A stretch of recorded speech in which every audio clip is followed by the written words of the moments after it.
Hi guys, so my name's Adam. I'm part of the gaming partnerships team at War Child UK, an international charity that supports children living in war-torn countries. We've been working with the games industry now for over 10 years, and we've raised close to £2.5 million so far from partnerships with some of the biggest game studios in the world. So today I wanted to share with you an overview of what we've done in the game space so far, and hopefully give you guys some ideas about how you can use your game service for good as well. So as an overview of what War Child do, we focus on 4 key areas. We protect children early in the conflict cycle, as soon as conflict breaks out. For example, most recently, we're one of the first NGOs in Yemen, providing protection to children there as soon as the humanitarian crisis broke out. Unfortunately, the time that children spend in refugee camps is quite a long one. The average time is up to 8 years. And because of this, War Child specialise in giving long-term support to children in refugee camps. We go in and we create education spaces where children can learn, again, so that when they leave the refugee camp, they can go straight back into education and they don't miss out on that. And for the older children, we also provide livelihoods, so skills, coaching, and vocational skills and things like that, so that when they leave the refugee camp, they're in a better place to get employment again. And the final pillar to our work is advocacy, so we champion for the rights of children on the international stage. 1 in 9 children today are displaced by war. Thanks to the games industry last year, we were able to reach 140,000 children in 2017 alone. As an organisation, we're really rooted in the entertainment industry. In 1995, at the height of the Bosnian conflict, we turned to musicians such as Noel Gallagher, Paul McCartney, looking very young there, and Paul Weller as well, to raise awareness and funds for our cause. Today, we still work really closely with the music industry. Some of the biggest acts in the world put on gigs for War Child, from Coldplay to Biffy Clyro and the awesome Craig David as well. But today, as a charity, we realise that it's gaming that's pulling a massive audience. With billions of gamers around the world now, it offers potentially the biggest growth area for charities.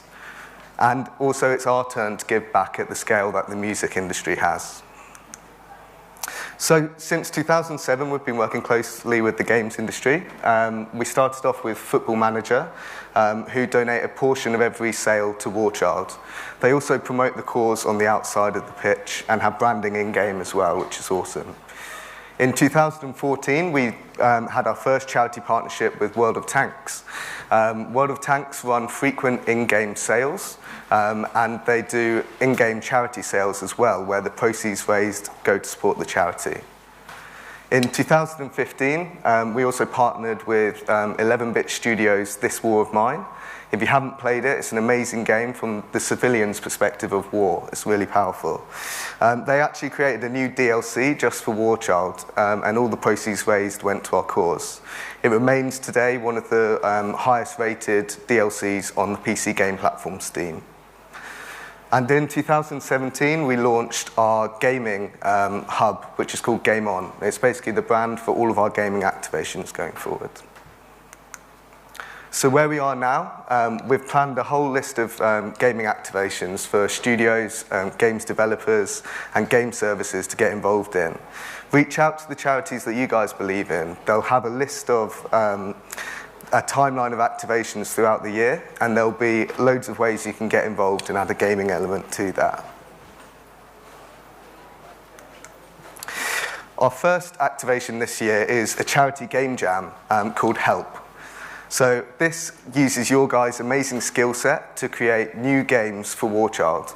We then ask the studio and the developers to donate the game to us, and we'll release them on the App Store as a bundle of games. In 2016, we had amazing support from the games industry for this.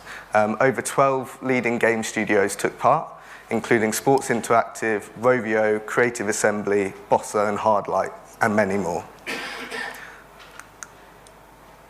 In April, we're running our first retro gaming campaign called Throwback. Throwback coincides with the International Day for Street Children, which is April the 12th. And we're looking to celebrate retro games and our favourite games from childhood. What this means is, can we work with modern games and add pixelated items, 8-bit style items to modern games?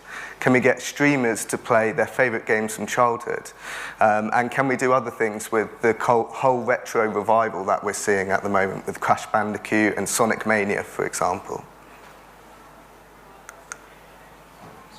And in summer, in time for the new football season, we're launching Warchild FC, which is a new football programme we're launching in the Central African Republic.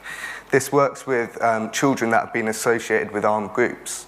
It teaches them how to play football, and at the same time it provides Warchild speciality in trauma counselling as well. We're looking to partner with sports games here to add new items, new events and things like that, to raise awareness and funds for Warchild FC as a programme.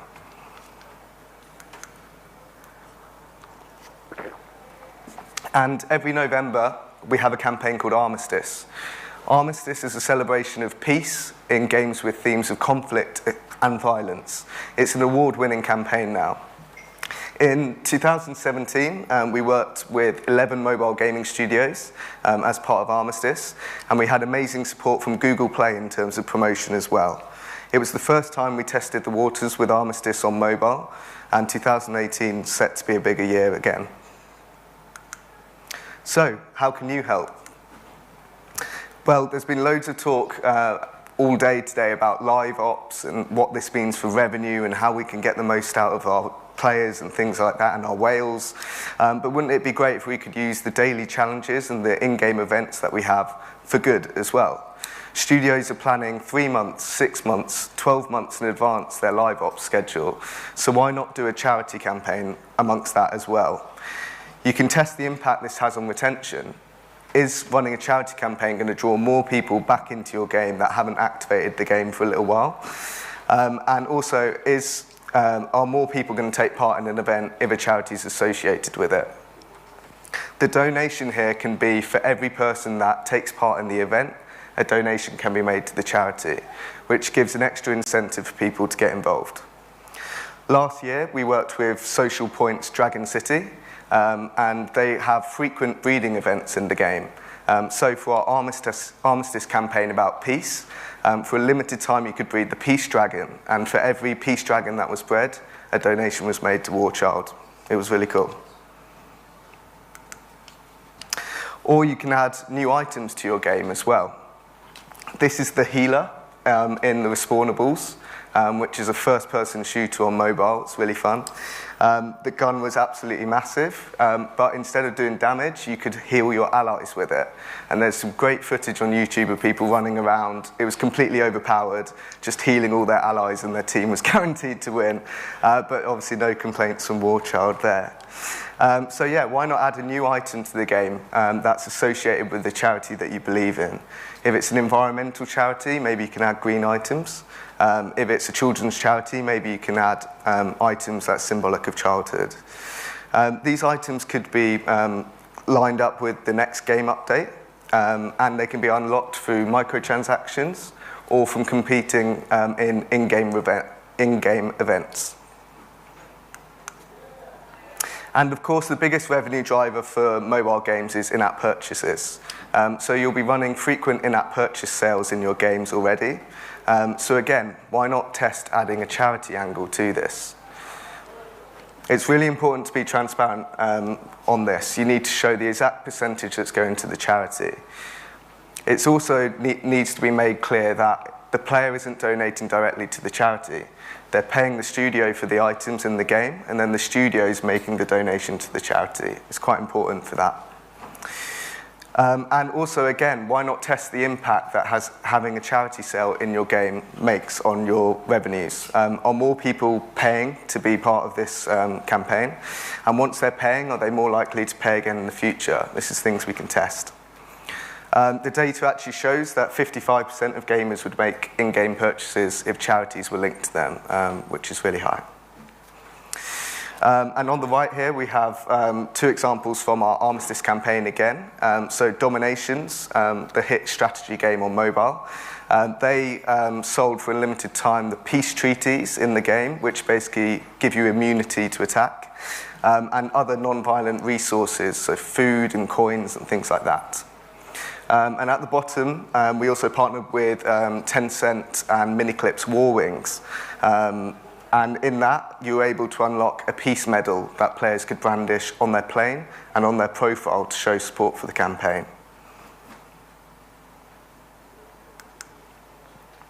And with the massive audience that are playing games, there's also a massive awareness piece that we can do as well. So with Football Manager, we've been one of the charities that they've supported now for a while, with in-game branding around the outside of the pitch. On top of that, games with advertising inventory, that's really, really valuable to charities. If you could give some of your leftover inventory at the end of the month to a charity, it would have a massive impact to us.